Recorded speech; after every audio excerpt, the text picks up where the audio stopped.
I want to talk about getting guidance from our feelings as far as how we move through the world, relying on our feelings to move through the world. Okay, and I think our feelings sometimes can get a bad rap, even in psychology. I mean, we're supposed to get in touch with our feelings, but we're also not supposed to make emotional decisions, right? Because they're not logical, and there is some wisdom in that for sure.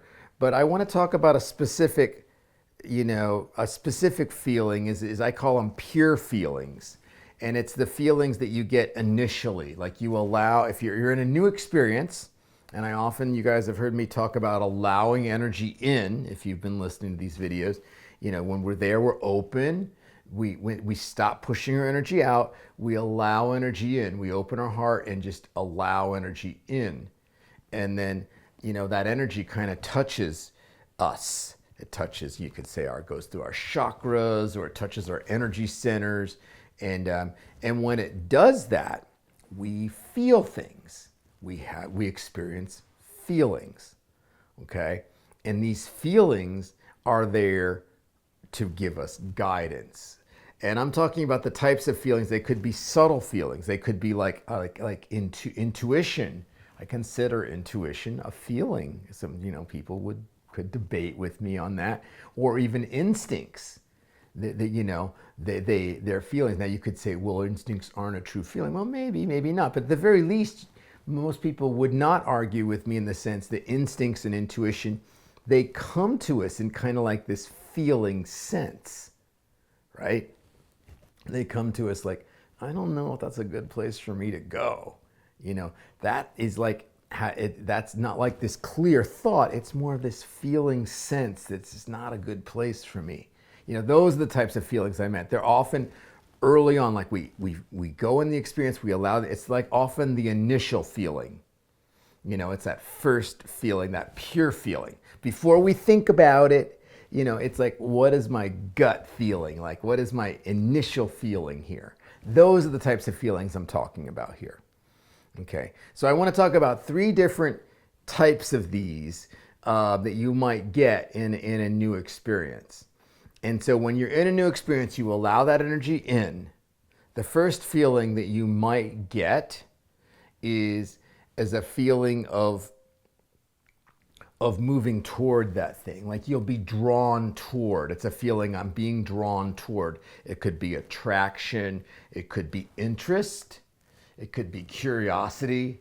It could be like, I want to know. It could be like inquisitiveness. I want to know more. It could be like, I want to move and I want to learn more toward that. That's the first type of feeling. It's a feeling of being drawn toward this thing that you're interacting with in the world.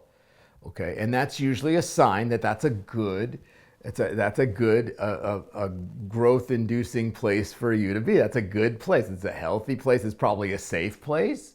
At least, it may not feel safe always, but it may be, reality, it might be, it's a good place for you to be. Your heart's saying, yeah, let's go there, And the second one is kind of the opposite of that.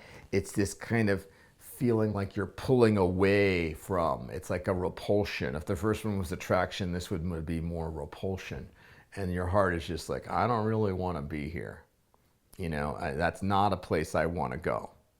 Okay, and again, this is the initial feeling, not after we think about it and then decide, and then it touches our fears. And no, that's a different thing.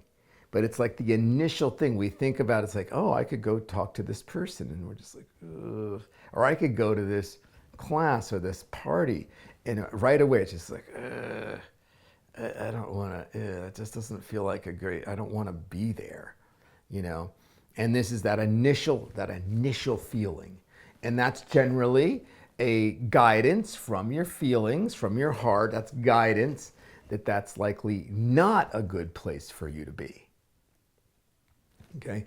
The third one is kind of more this ambivalent or indifferent feeling that you get. Like, oh, we could go there. I don't really care one way or another. We could go there, or we could not go there.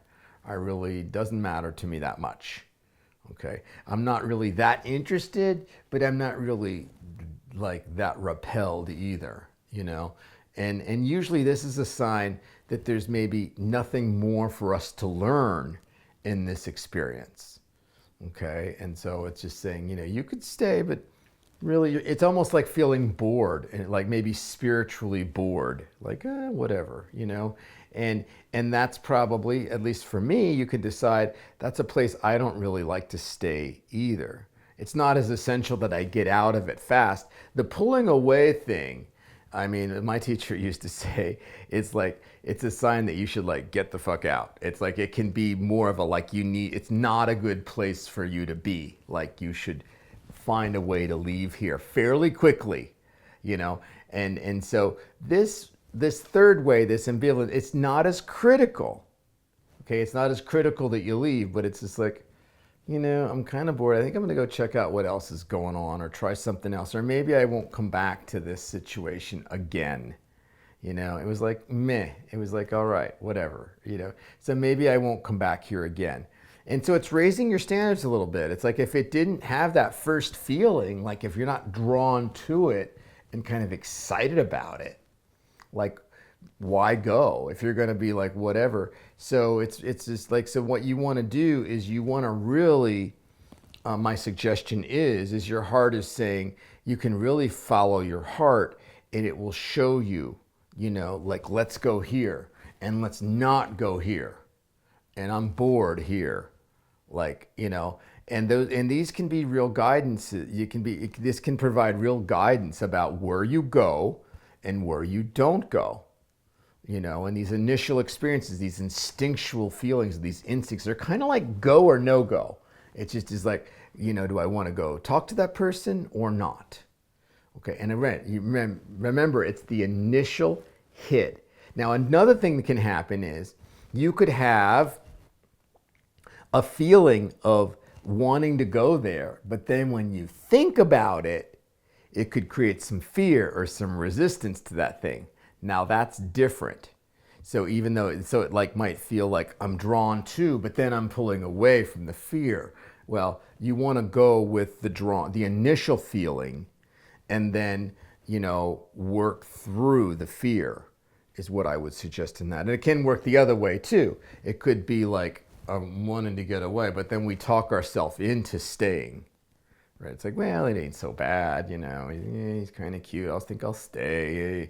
You know, we talk that's the secondary feeling. You know, I'm talking about the pure. I call them in my book thought-based feelings. They're less accurate as a guide. You know, we're talking about pure feelings. So anyway, those are some things to consider. That's my video for this week. Thank you for watching. I hope you have an awesome week. It's kind of this last week of summer in a way. Happy Labor Day. I guess by the time you see this video, Labor Day will have just happened. And so I hope that you know, have a great week, and that as you walk through your week, just pay attention to those initial pure feelings. And are you drawn to? Are you pulling away? Like, what is going on? And maybe at least consider them, you know, and whether you know, go or stay. So anyway, that is my video. I will see you in a week.